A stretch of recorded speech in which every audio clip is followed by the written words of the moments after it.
You a sucker if you a step parent. Straight like that. So I got two stepdaughters, right? One of them's shipping out to the army in about a month. So yesterday we sitting on the couch, we chopping it up, bucka, bucka, bucka. You know how I go? And she's like, yeah, I had to make a will, and I had to put people in charge of my body and my money. God forbid anything happen. So I'm all engaged. I'm like, yo, that's crazy. Nothing's gonna happen to you. You're a pretty girl, and you kinda smart, so they probably gonna have you in the office. But she's like, yeah, but you never know, because they gonna give me a gun. I get that, but you're gonna be straight.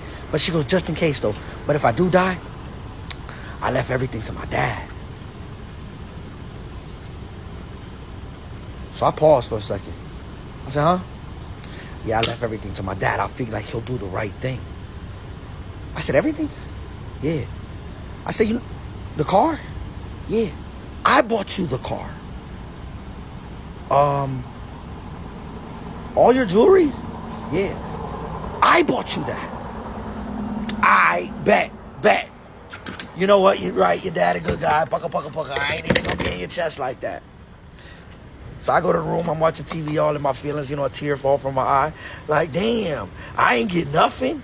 You couldn't leave me the car so I could remember you by? Nah, you gonna get it to your daddy. All right, bet. She go, yo, can I go to get a crumble cookie? That's fine. Make sure you buy your daddy a cookie. So she go to crumble cookie. On the way to crumble cookie, she called me.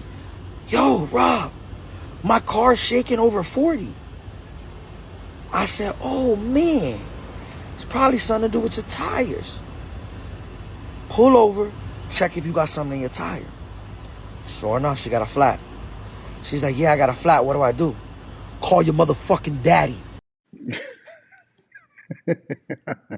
I kind of knew where that story was going to go and where it was going to end. But, honestly, I hear so many stories. I have this saying, right? And it was when I used to do shows on this channel on Wednesday night, and I used to do it, and I used to have conversations about how people need to be moving. And this is one of the conclusions that I came to from having conversations where guys come up and ask their questions, different coaching sessions that I've had over the years, so on and so forth.